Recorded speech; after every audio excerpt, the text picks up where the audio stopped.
pour le sujet que l'Esprit veut nous donner ce matin. Je vais vous inviter à tourner dans Luc, chapitre 16. On va lire pour commencer du verset 1 au verset 8. De l'Évangile selon Luc, chapitre 16.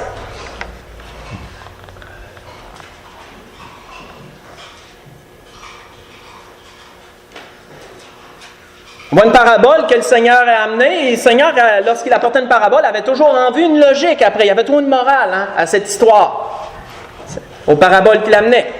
Donc on voit Jésus dit aussi à ses disciples, un homme riche avait un économe. On en a parlé il y a quelques mois passés, un type de trésorier, un administrateur des biens. Un économe, on peut tout retrouver ça dans le même bassin. Ça se ressemble tout. Il y avait un économe qui lui fut dénoncé comme dissipant ses biens. Autrement dit, il ne les gérait pas convenablement. Il dépensait outrancièrement, en voulant dire qu'il dépensait plus que nécessaire pour certaines choses, ou il dépensait mal les biens de son maître. Il l'appela et lui dit, « Qu'est-ce que j'entends dire de toi? Rends compte de ton administration, car tu ne pourras plus administrer mes biens. » L'économe dit en lui-même, « Que ferai-je, puisque mon maître m'ôte l'administration de ses biens? Travailler la terre, je ne le puis. Mendier, j'en ai honte.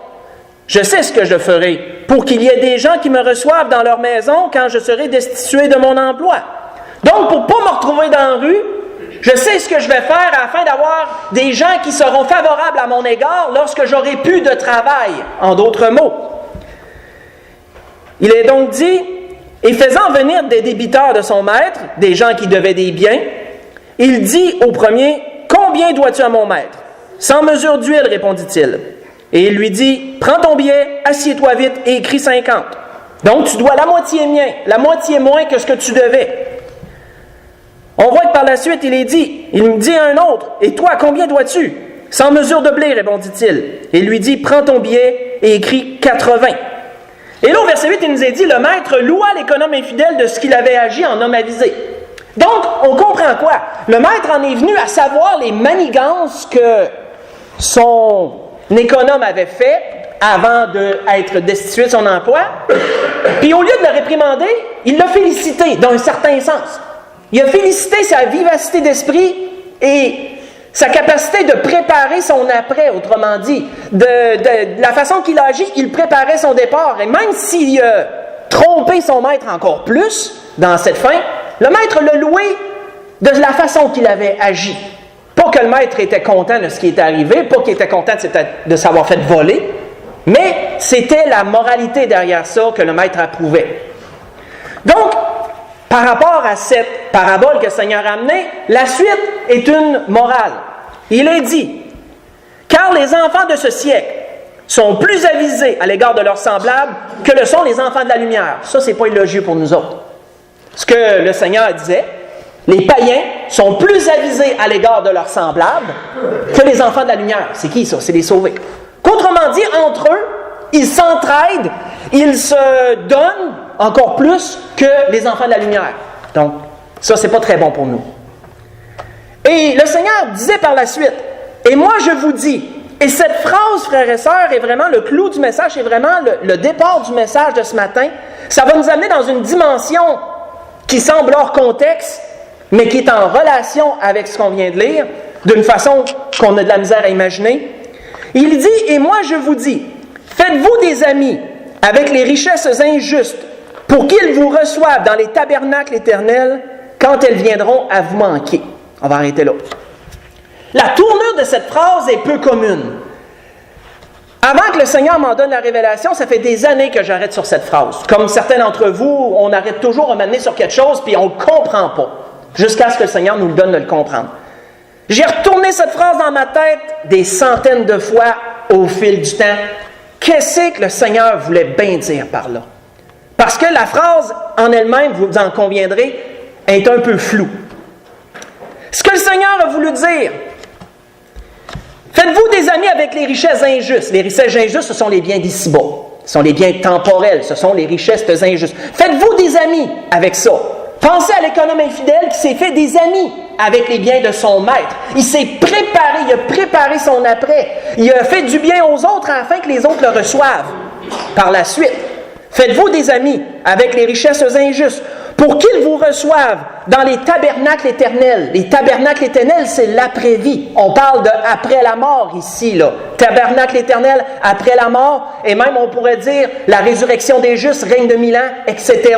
C'est ce qui se passe après la mort, les tabernacles éternels.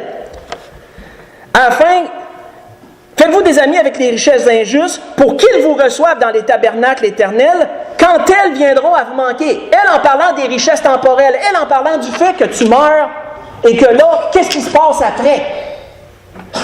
En d'autres mots, ce que vous aurez fait ici-bas à des gens, surtout des personnes sauvées de logique, qu'est-ce qui arrive après la mort? C'est intéressant. Ces gens-là se souviendront de ce que vous leur avez fait de leur vivant. Ces gens-là vous recevront lorsqu'ils vous verront dans les tabernacles éternels. Ça nous démontre bien des choses, frères et sœurs. Le Seigneur apportait les gens dans toute une autre dimension. Il apportait les gens dans la dimension de la mort ici. Et pourtant, on ne pense pas à ça quand on lit le début de la parabole. Que ce qu'on va avoir fait ici-bas va avoir une répercussion après la mort. Que les morts se souviennent de ce que les vivants ont fait pour eux. Que les morts peuvent encore être reconnaissants de ce que certaines personnes ont fait pour eux de leur vivant. Les morts peuvent encore expérimenter des sentiments, tels la gratitude, telle la joie, telle la peine, certaines choses comme ça.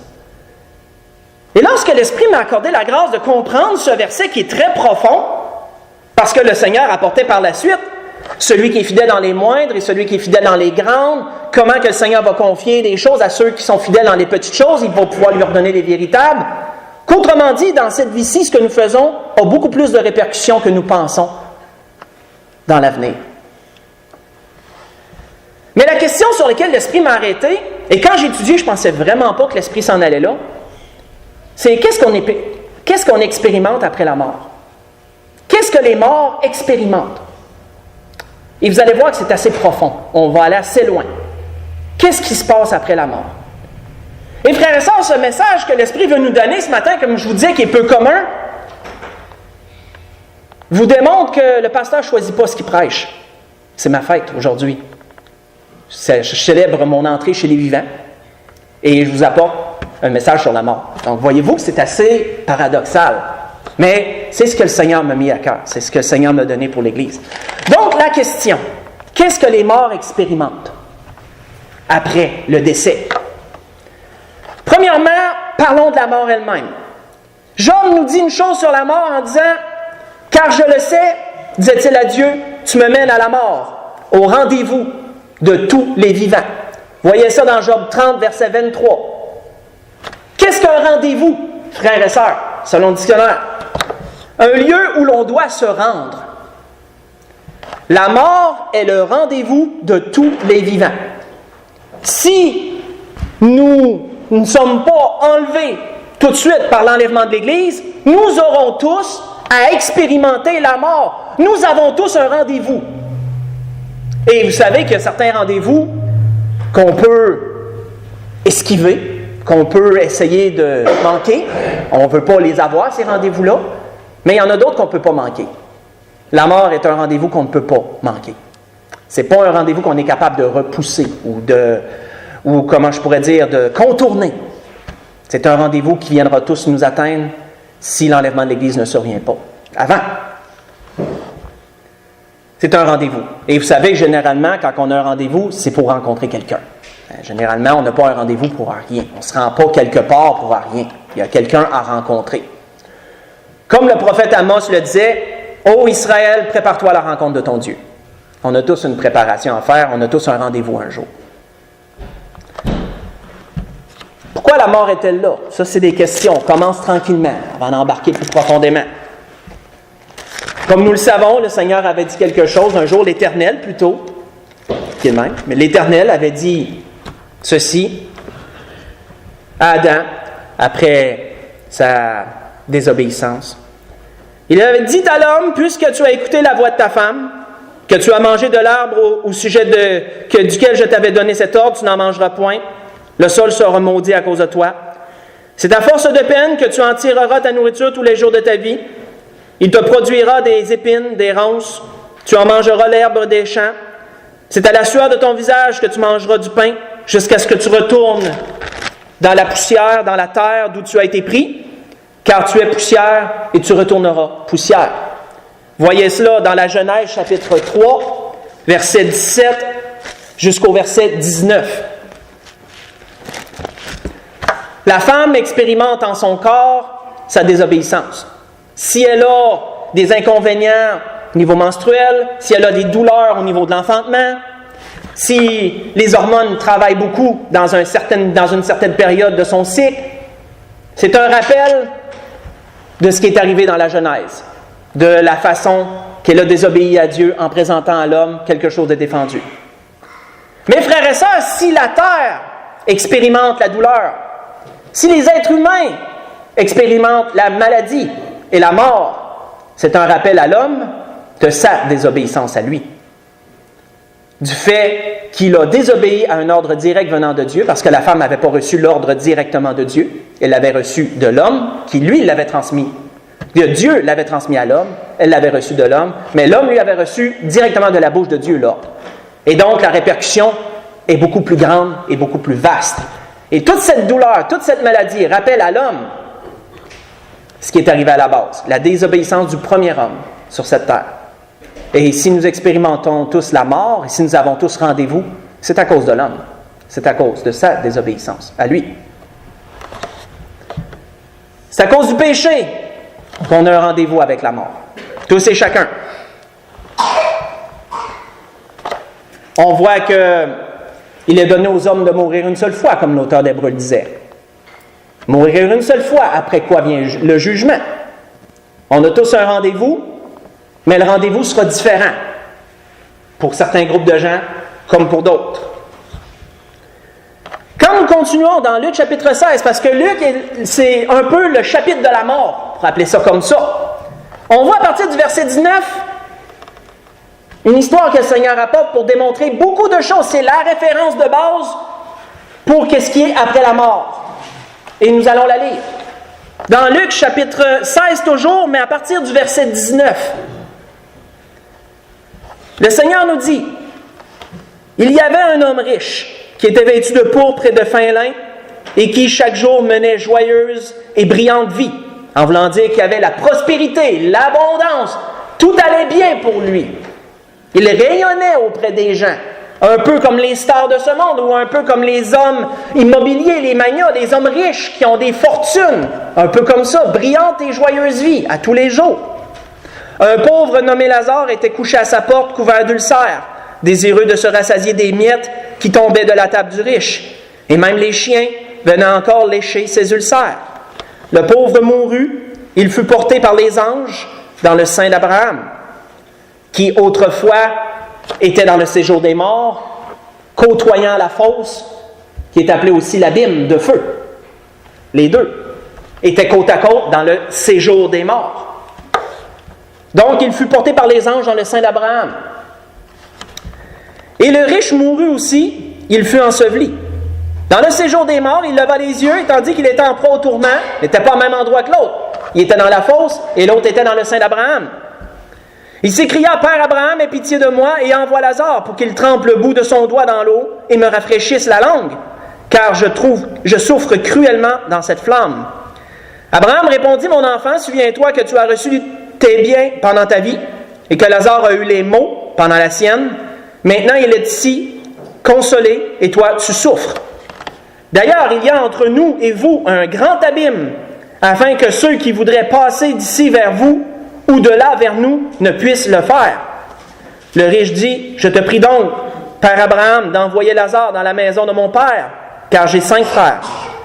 C'est pour qu'il leur atteste ces choses, afin qu'ils ne viennent pas aussi dans ce lieu de tourment. » Abraham répondit, « Ils ont Moïse et les prophètes, qu'ils les écoutent. » Et il dit, « Non, Père Abraham, mais si quelqu'un des morts va vers eux, ils se repentiront. » Et Abraham lui dit, « S'ils n'écoutent pas Moïse et les prophètes, ils ne se laisseront pas persuader, même si quelqu'un des morts ressusciterait. On va arrêter là. Dans cette histoire que le Seigneur a racontée, c'est vraiment une source d'information pour qu'est-ce qui se passe après la mort. C'est une grande source d'information et lorsqu'on lit entre les lignes ici, on peut détecter beaucoup de choses. On voit premièrement qu'il y a deux réalités après la mort. Il y a une réalité où les gens se reposent, où les gens sont consolés. Et il y a une réalité où les gens sont tourmentés et où les gens souffrent. Ça, c'est clair. On le voit clairement. On voit que c'est deux attentes totalement différentes. Et pour vous mettre dans le contexte, imaginez-vous que vous assistez à un mariage, tous les convives se rassemblent dans la salle, vous voyez des gens que ça fait longtemps que vous n'avez pas vus, tout le monde est heureux de se revoir, la famille qu'on n'entend pas parler souvent arrive, et là les gens viennent, les reçoivent, sont très heureux de les voir, et tout le monde est fébrile parce qu'on attend la noce, on attend les époux-épouses, on attend les mariés. Ça, c'est une type d'attente. Imaginez-vous une personne qui a commis un crime, qui est en prison avec beaucoup de malfaiteurs, bien pire que lui sans doute, et qui là attend dans l'angoisse et dans une atmosphère très peu enviable l'attente de son jugement. Les deux attendent, mais vous en conviendrez qu'ils attendent de façon très différente. Il en est ainsi après la mort. Certains sont dans une salle d'attente, se retrouvent des gens que ça fait longtemps qu'ils n'ont pas vus, un peu ceux que le Seigneur parlait, les tabernacles éternels, ceux qui se reçoivent, etc. Pensez à celle-là pour tous ceux qui sont dans le sein d'Abraham, qui étaient dans le sein d'Abraham, et tous ceux qui sont morts en Jésus-Christ se retrouvent tous là, se reconnaissent, se souviennent de bien des choses. Pensez à ceux qui sont perdus, qui se ramassent dans le lieu de tourment. Eux aussi se souviennent. Eux aussi se reconnaissent. Mais l'attente n'est pas du tout la même, par contre. Leur réalité terrestre n'a aucune importance. Il y en a un qui était riche, il y en a un qui était pauvre. Après la mort, ça n'a plus aucune importance. Qu'il y en ait un qui soit beau, qu'il y en ait un qui soit laid. Après la mort, ça n'a aucune importance. Tout ce que nous avons ici-bas, dans l'au-delà, n'a aucune importance. On n'apporte rien. On voit que les morts expérimentent des émotions et des sentiments. On se demande parfois si les morts peuvent ressentir des choses. Oui, les morts ressentent des choses. Oui, les morts peuvent être joyeux. Oui, les morts peuvent avoir de la peine. Le Seigneur avait d'ailleurs dit à ce propos que un jour, certains iraient dans les tourments où il y aurait des pleurs et des grincements de dents. Les grincements de dents représentent la colère, comme on le voit dans des endroits dans les Écritures. Les pleurs, ça dit ce que ça dit. On voit qu'Abraham disait à propos de Lazare qu'il était consolé, il ne souffrait plus. Il expérimentait le repos, le calme. C'était bien. Les morts peuvent ressentir un certain bien-être, comme ils peuvent ressentir un certain tourment, un certain malaise, façon de parler bien sûr. Les morts ont le souvenir de ce qui s'est passé chez les vivants, surtout en ce qui a trait aux gens. Ils ont le souvenir d'avoir côtoyé des gens. Ils pourront les reconnaître s'ils les retrouvent, s'ils les voient dans l'au-delà, ils pourront les reconnaître, pourront les voir. Ils se souviendront que ça a peut-être été son mari ou sa femme, ça a peut-être été son frère ou sa sœur, ça a peut-être été son ami.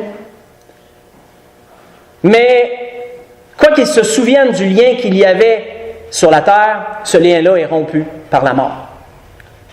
Les liens d'époux-épouse, les liens de la chair, du sang, se rompent avec la mort du corps. Il se souvient de la relation qu'il avait, sauf que ce n'est plus son frère à proprement parler dans l'au-delà, après la mort. Mais il se souvient quel lien qu'il avait de son vivant avec lui, par contre. On voit que l'homme riche se souvenait de ses frères et il ne voulait pas qu'ils viennent dans ce lieu-là.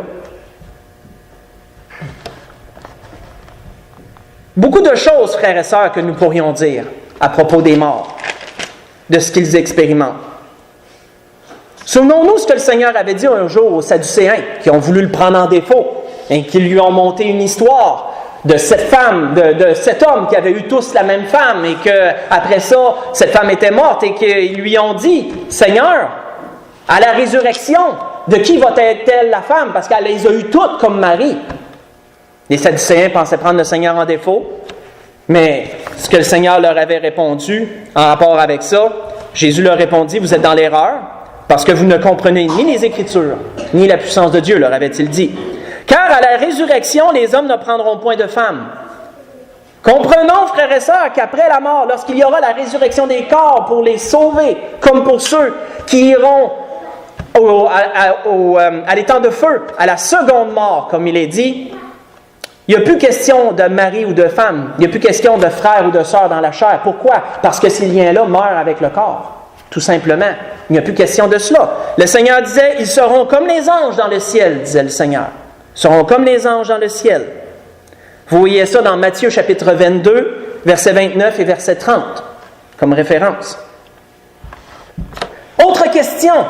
Y a-t-il certaines choses que les morts ne savent pas? Intéressant. Tournons dans l'Ecclésiaste chapitre 9 pour cela. Tournons dans l'Ecclésiaste au chapitre 9. Y a-t-il certaines choses que les morts ne savent pas?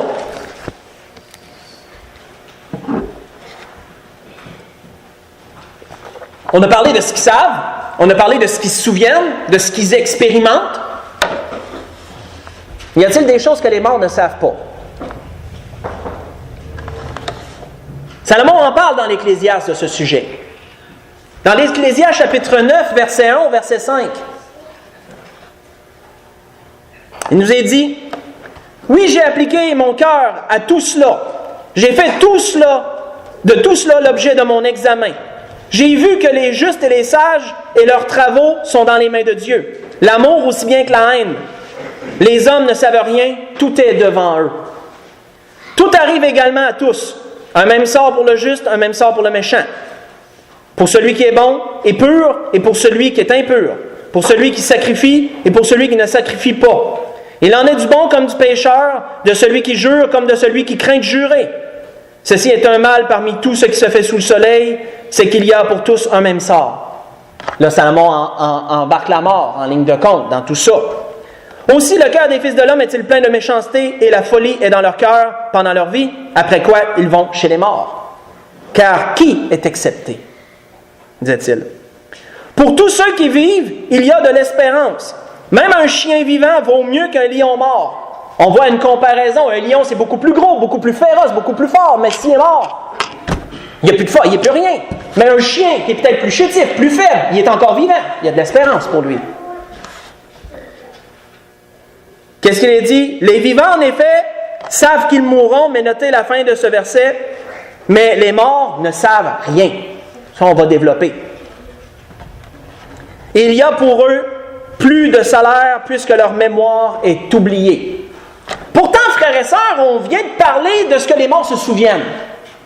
Mais Salomon nous dit quoi? Les morts ne savent rien. Qu'est-ce que ça veut dire? Nous avons parlé d'une facette de la mort.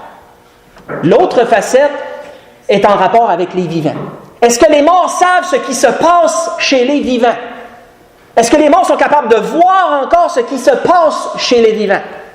C'est là que Salomon embarque en disant « les morts ne savent rien ». Ils ne savent rien en ce qui a trait au monde des vivants. Une fois que les morts sont morts, ils ne voient plus ce qui se passe chez les vivants. D'ailleurs, Job avait noté ceci en disant, à propos de la mort, « que ses fils soient honorés, il n'en sait rien », disait Job. « Qu'il soit dans l'abaissement, il l'ignore en parlant de celui qui est mort. » Vous voyez ça dans Job 14, verset 21. Si vous lisez plus haut, vous voyez que Job parle de ceux qui meurent, de ceux qui sont morts. Si ses fils sont dans l'abaissement, autrement dit, il parle d'un père. Il ne sait pas, il n'est plus là. Si ses fils sont dans l'élévation, il ne sait pas non plus, il l'ignore, il ne sait pas. Les morts ne savent pas ce qui se passe chez les vivants. C'est pourquoi, c'est à cause de cela, que Salomon disait à un autre endroit précédemment, il disait « J'ai considéré ensuite toutes les oppressions qui se commettent sous le soleil. Et voici, les opprimés sont dans les larmes et personne ne les console. Ils sont en butte à la violence de leurs oppresseurs, personne ne les console. Et j'ai trouvé les morts qui sont déjà morts plus heureux que les vivants qui sont encore vivants. Pourquoi sont-ils plus heureux? Dans quel sens? Dans le sens qu'ils ne voient plus le mal qui se fait sous le soleil. Parce que si les morts pouvaient voir tout le mal qui se fait encore chez les vivants, ce ne serait pas consolable. Jamais. Aucun ne pourrait l'être. Et plus heureux que les uns et les autres, celui qui n'a point encore existé, disait Salomon, et qui n'a pas vu toutes les mauvaises actions qui se commettent sous le soleil. J'ai lu dans l'Ecclésiaste chapitre 4, verset 1 au verset 3. Quand nous continuons à lire dans l'Ecclésiaste chapitre 9, si nous lisons le verset 6, il est dit quoi à propos de ce qui se passe chez les morts? Ecclésiaste chapitre 9, verset 6, il est dit « Et leur amour, leur haine, leur envie ont déjà péri. » De quoi Salomon parle-t-il ici? L'amour de ce qu'ils avaient ici-bas. Est-ce qu'il y en a un qui aimait la musique ici-bas? Dans la mort, cet amour-là périt. Il ne pense plus à la musique qu'il aimait de son vivant. Est-ce que quelqu'un aimait jouer au golf?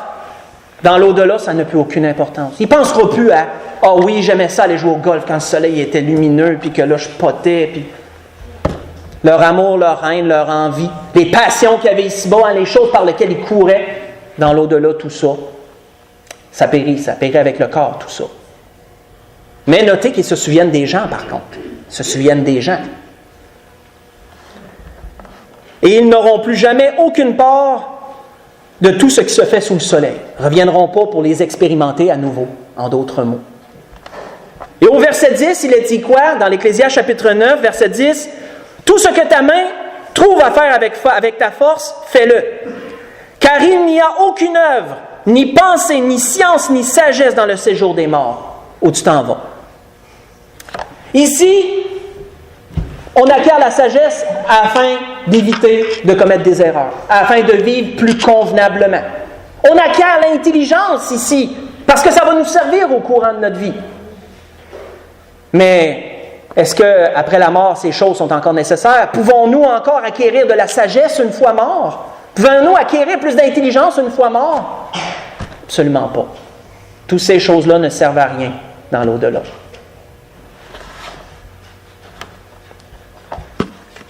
Autre question pourrions-nous poser. Est-ce que les morts souhaitent revenir chez les vivants? Tournons pour ça dans 1 Samuel 28. 1 Samuel 28. Est-ce que les morts souhaitent revenir chez les vivants?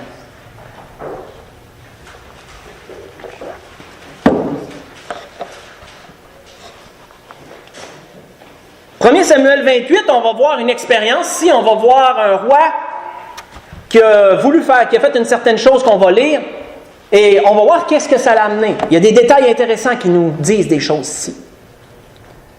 Dans 1 Samuel 28, on va lire à partir du verset 7, où que là, le roi Saül, je vous mets en contexte, disgracié devant Dieu, veut connaître la volonté de Dieu.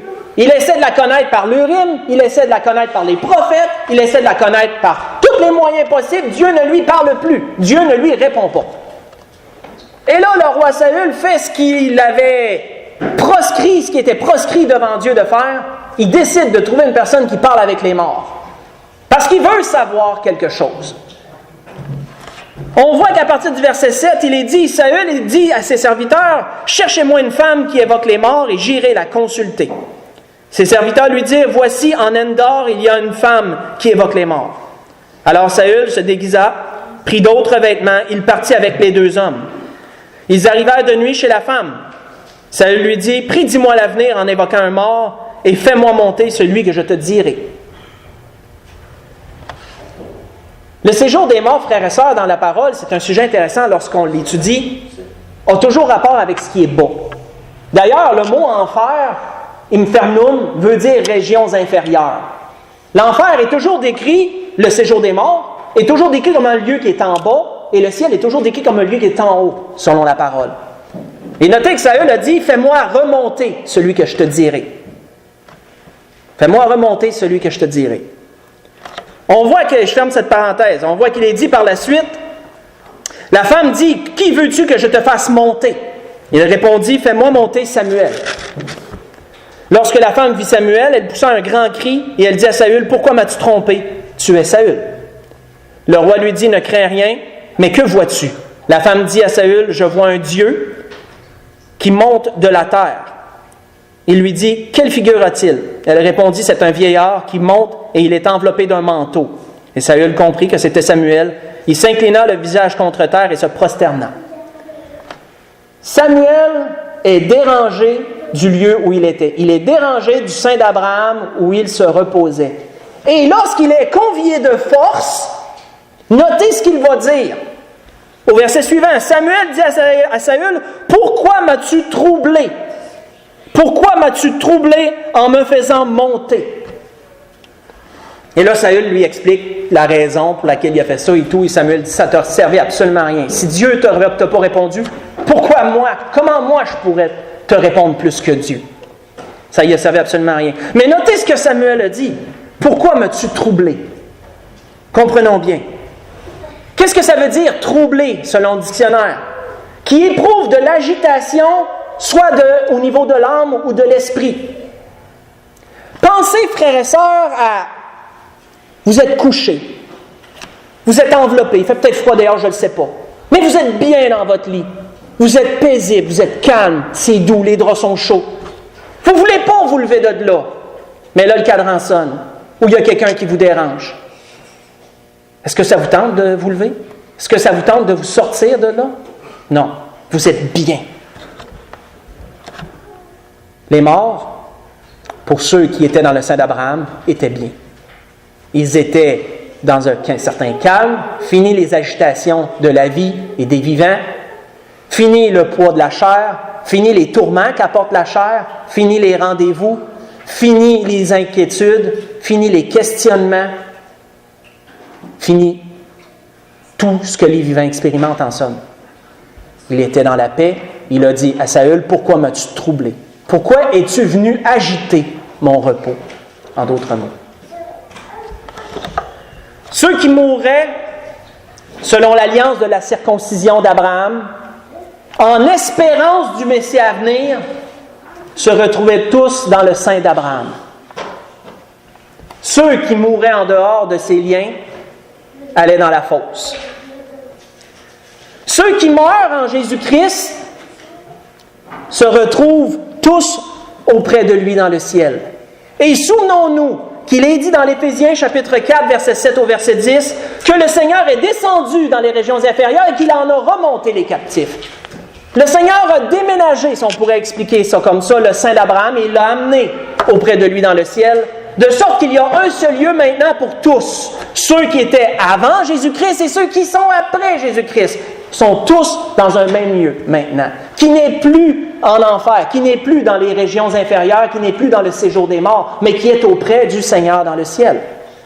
Et dans le séjour des morts, il ne reste qu'un seul lieu, il ne reste que la fosse. Et c'est pourquoi, là, l'enfer prend tout son sens. Quand on dit à quelqu'un, il va en enfer, mettons. Souvenons-nous, frères et sœurs, que ceux qui meurent en Jésus-Christ sont décrits d'une certaine façon. Il nous est dit à propos d'eux, un endroit que je vais aller vous lire, ce ne sera pas tellement long. Nous ne voulons pas, disait l'apôtre Paul aux Thessaloniciens, frères, que vous soyez dans l'ignorance au sujet de ceux qui dorment. Ils sont écrits comme étant dormants. Est-ce que ça veut dire que physiquement, ils dorment? Non, les morts ne dorment plus. Les morts n'ont pas besoin de dormir. Ils n'ont pas besoin de se réveiller. On pourrait dire d'un sommeil quelconque. Les morts dorment dans le sens où ils sont en paix, ils sont en repos. Quand on dort, on est en paix, on est dans un calme, on est dans un repos. C'est pour ça que l'apôtre Paul disait « Je ne veux pas que vous soyez dans l'ignorance au sujet de ceux qui dorment, afin que vous ne vous affligiez pas comme les autres qui n'ont point d'espérance. Car si nous croyons que Jésus est mort et qu'il est ressuscité, croyons aussi que Dieu ramènera par Jésus et avec lui ceux qui dorment. » Il nous parle de la résurrection des justes ici, bien sûr. Vous voyez ça dans 1 Thessaloniciens, chapitre 4. J'ai lu verset 13 au verset 14. D'ailleurs, si vous voulez lire pendant la semaine, vous pourrez lire dans Jean 11, lorsque le Seigneur a parlé à ses disciples de Lazare, il leur a dit quoi? Lazare dort, mais je vais aller le réveiller. Lazare est en repos, mais je vais le ramener chez les vivants. Le Seigneur le voulait ainsi, preuve ultime de sa personne, de sa puissance. Et notons, frères et sœurs, que l'apôtre Paul, lorsque les gens lui demandaient, mais même les gens n'ont même pas eu besoin de demander, quelles étaient ses préférences, à 2 endroits, à 2 églises différentes, il leur a dit qu'il préférait être mort de loin que d'être vivant. Il préférait de loin être mort parce qu'il allait être auprès du Seigneur. Mais qu'il resterait chez les vivants à cause de leurs besoins présents. Il savait qu'il avait besoin de lui encore. Vous voyez ça dans 2 Corinthiens 5, verset 8, et également en Philippiens 1, verset 22 et verset 23, où l'apôtre Paul en parlait. Les seuls qui désirent revenir chez les vivants, c'est ceux qui sont en enfer. Ceux qui sont dans la fosse, eux, désirent revenir chez les vivants. Parce que là-bas, ils expérimentent encore plus d'agitation, de tourments, que les tourments présents de cette vie-ci. C'est encore pire que ça l'est de leur vivant. Donc, préfèrent aller dans moins pire que de rester dans pire, autrement dit. Mais les morts ne peuvent revenir chez les vivants. Les seuls qui en semblent capables momentanément, ce sont les démons. Ça, les Écritures en parlent. Eux aussi souffrent. Eux aussi sont dans les tourments. Et eux aussi aspirent venir trouver du repos chez les vivants, d'une certaine façon. Comme le Seigneur le disait, lorsque l'esprit impur est sorti d'un homme, lorsqu'il a réussi momentanément à s'évader de sa prison et à venir investir le corps d'un homme, et qu'il en est sorti, qu'est-ce que la Bible dit? Lorsqu'il est sorti d'un homme, il va par des lieux arides. Les lieux arides, c'est où? C'est l'enfer, c'est où il doit être. Il va par les lieux arides, cherchant du repos, et il n'en trouve point. Alors, qu'est-ce qu'il veut faire? Il veut encore essayer de revenir, pour essayer de trouver un peu de repos. Mais il n'y en a pas pour lui. Vous voyez ça dans Matthieu 12, verset 43. Mais Luc aussi en parle. Si vous faites les références, Luc aussi en parle. Pour les raisons que l'Esprit avait, c'était ce que l'Esprit voulait donner à l'Église ce matin. Sujet assez spécial, je dirais. On a parcouru beaucoup de questions différentes à propos de cela. Qu'est-ce que les morts ressentent? Qu'est-ce qu'ils expérimentent? Qu'est-ce qu'ils se souviennent? Qu'est-ce qu'ils ne se souviennent pas? Qu'est-ce qu'ils ne connaissent pas? On a vu toutes ces choses, on a couvert tout cela. Est-ce qu'ils désirent revenir chez les vivants? Pour ceux qui sont en Jésus-Christ, pour ceux qui étaient dans le Saint Abraham. Eux ne veulent plus revenir. Ils sont tellement mieux où ils sont. Ils sont en attente des noces de l'agneau, ils sont en attente de la grande résurrection. Nous aussi, on est en attente de notre vivant de cela. Et si elle n'arrive pas tout de suite, on a tout rendez-vous avec la mort à un moment ou à un autre, là où Dieu l'en jugera. L'important, c'est d'être prêt, bien sûr, d'être prêt à ça, préparé à cela. Sachons faire le bien avec nos biens temporels, sachons faire du bien alentour de nous, surtout aux enfants de Dieu. Souvenez-vous de la réprimande du Seigneur, les enfants de la lumière sont moins portés à leurs semblables que le sont les autres. Entre autres, frères et sœurs, parce que dans les tabernacles éternels, certains vont nous accueillir.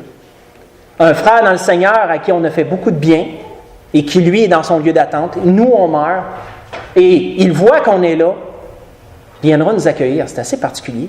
Ils vont venir nous accueillir. Peut-être aller nous présenter d'autres personnes qui reconnaissent. Là, on tombe dans un domaine qu'on ne peut pas trop aller loin, on ne sait pas, on doit rester dans la marge des Écritures dans tout cela. Mais il se passe beaucoup de choses chez les morts.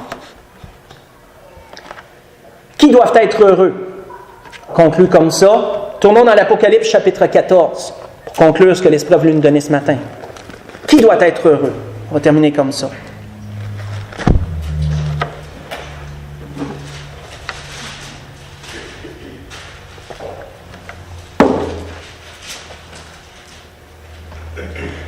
Dans l'Apocalypse, chapitre 14, à partir du verset 6, on entre dans la grande tribulation, dans une portion de la grande tribulation. On n'est pas rendu à moitié, mais on s'en va vers là. Grande tribulation qui sont les 7 années qui viendront bientôt sur la terre, temps de grands troubles, de fausses paix qui introduira ce temps-là. Temps où l'Antéchrist régnera sur cette terre momentanément, gouvernera cette terre, et Satan qui sera précipité va gouverner au travers de lui pour un peu de temps. C'est ces choses. Temps où Israël sera persécuté beaucoup plus qu'il est là, à outrance.